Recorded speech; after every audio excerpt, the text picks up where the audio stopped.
LiberalViewer presents.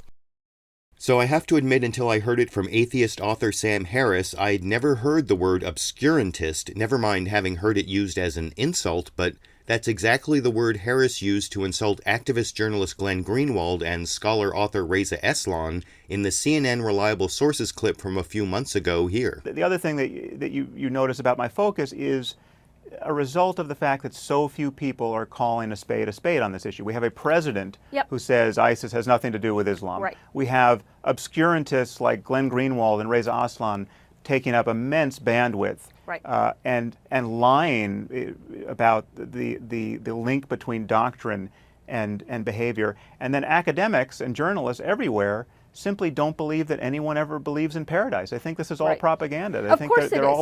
I think jihadists are bluffing. My point. It's amazing to me that blowing yourself up is not convincing as a rhetorical device that you actually have the courage of your convictions. Now, for those of you unfamiliar with the word obscurantism, it's the policy of not letting people know something, and what Sam Harris claimed Reza Aslan and Glenn Greenwald were not letting people know, even lying about, was, again, obscurantists like Glenn Greenwald and Reza Aslan taking up immense bandwidth and lying about the link between doctrine and behavior. So it's the link between doctrine and behavior that Sam Harris is emphasizing as this important fact Glenn Greenwald and Reza Aslan are lying about, which also turned out to be Sam Harris's big example of how he was defamed by Greenwald and Aslan in this blog post from that same week, in which Harris claimed Aslan and Greenwald retweeted someone quoting Harris out of context and calling him a genocidal fascist maniac for saying, quote, "Some beliefs are so dangerous that it may be ethical to kill people for believing them," unquote. Now, genocidal fascist maniac may be a bit harsh, but if you actually check out the context of Sam Harris's quote in his book, The End of Faith, and even read his explanation of the quote in his blog post, they don't really fix something pretty dangerous Sam Harris is arguing about, again, the link between doctrine and behavior. Again, that link between doctrine and behavior is clearly the context of Sam Harris's supposedly out-of-context quote that some beliefs are so dangerous it may be ethical to kill people for believing them, because that quote came in a chapter titled The Nature of Belief and a section titled Beliefs as Principles of Action, in which Harris argued certain beliefs lead to certain actions almost irresistibly, as he demonstrated with the very emotional example of how the belief that your daughter is being tortured would spur you to action. All of that precedes the supposedly out-of-context quote, "Some beliefs are so dangerous that it may be ethical to kill people for believing them." Plus, following that provocative statement, Harris specifically linked his argument to Afghanistan and the Muslim world after making the similarly provocative statement that, quote, "There is in fact no talking to some people. If they cannot be captured, and they often cannot, otherwise tolerant people may be justified in killing them in self-defense," unquote. The closest Harris comes to a specific plan is an endnote in his book in which he argued that U.S. military strikes in Afghanistan and elsewhere are justified not as revenge for September 11th, but because of what will happen to more innocent people if members of Al-Qaeda are allowed to go on living by the light of their peculiar beliefs. Again, there's no mention of evidence of a specific plan about to happen, nothing about the imminent threat that self-defense really requires, and in fact, Harris then cites September 11th itself as the only necessary evidence proving that link between doctrine and behavior behind Sam Harris's supposedly out-of-context quote that some beliefs are so dangerous it may be ethical to kill people for believing them. And this idea of killing people for their beliefs with a glaring absence of any evidence they pose an imminent threat is not just an abstract argument, it's one of the big flaws in the actual U.S. drone assassination program, as Glenn Greenwald explained in a 2013 Guardian article, including this section on the way an Obama administration legal memo takes the Orwellian step of defining imminence to mean the opposite of imminence, because the drone assassination program that even targets American citizens says an imminent threat, quote, "does not require that the U.S. have clear evidence that a specific attack will take place in the immediate future," unquote. So omitting any mention of an imminent threat is part of what's very controversial about the U.S. drone assassination program, but even in Sam Harris' blog post defending himself for supposedly being quoted out of context, he again left out any reference to an imminent threat, making another weak reference to future plans by saying that killing these Muslims is not revenge, but justified instead by what these Muslims intend to do in the future. But again, he then looped back to his original argument about the link between doctrine and behavior, saying the evidence of their intent is not any specific plan for an imminent attack, but, quote, because of what they believe about infidels, apostates, women, paradise, prophecy, America, and so forth, unquote. What's especially chilling about this argument from Harris is the way he actually uses opinion polls taken in countries where many may feel uncomfortable talking openly to pollsters as his basis for condemning people, as he demonstrated back in that infamous confrontation with actor Ben Affleck on HBO's Real Time with Bill Maher. And when you listen to it this time, remember Sam Harris's continuing theme about the link between ideas and behavior that may justify killing people for their bad ideas when he says that Islam is the motherlode of bad ideas in this clip. Ben, we have to be able to criticize bad ideas. And of course we do. No liberal doesn't want to criticize bad ideas. But Islam at this moment is the motherlode of bad ideas. Jesus. So we have That's ideas just a fact. like blasphemy. It's an ugly thing. Apostasy. It is. You're saying that the idea that someone should be killed if they leave the Islamic religion is just a few bad apples?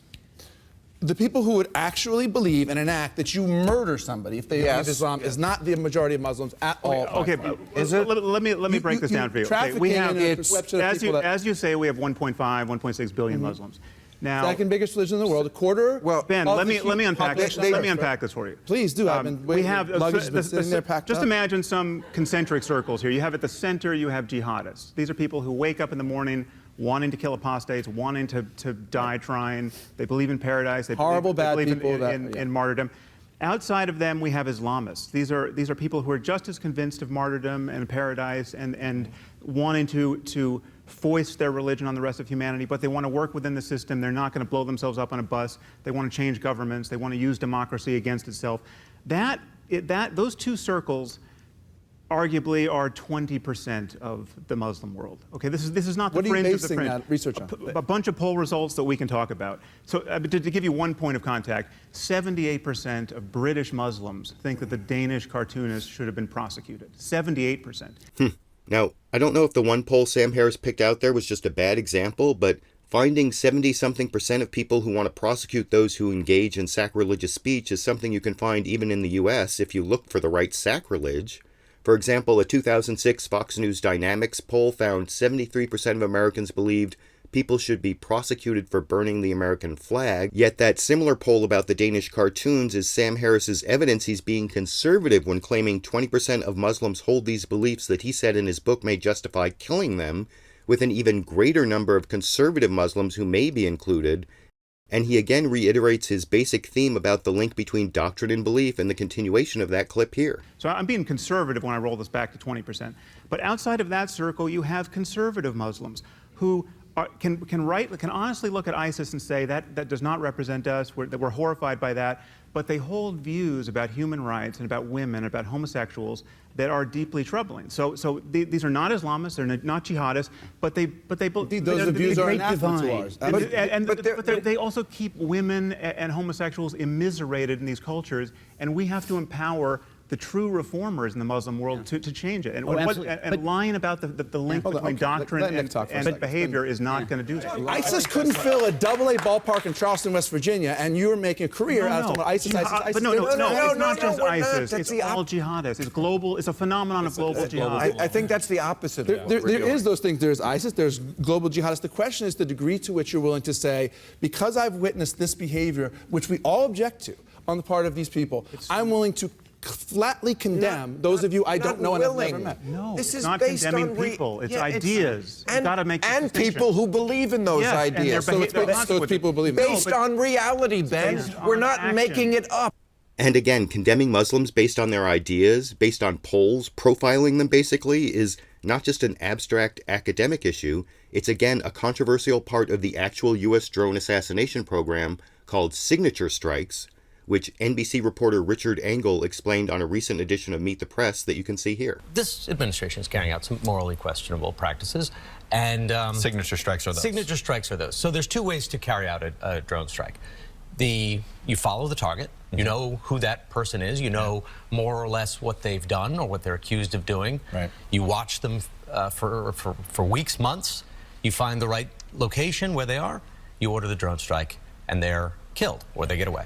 Signature strike is very different. Signature strike, you follow a target, but you don't exactly know who that person is. You just know their signature, their profile. And if they have the profile of a terrorist, that's good enough. So if a vehicle, a pickup truck has 4 or 5 people in it, they're driving from a known al-Qaeda headquarters, they look like terrorists, but we don't know exactly who they are. I think that's the real context of Sam Harris's ongoing defense of his claim that some beliefs are so dangerous that it may be ethical to kill people for believing them, and just about everything in Sam Harris's defense of that supposedly out-of-context quote just dug his hole deeper, I think, but I want to know what you think. Even if we are in a war of ideas, does that justify assassinating people just because they believe in bad ideas without evidence of an imminent threat?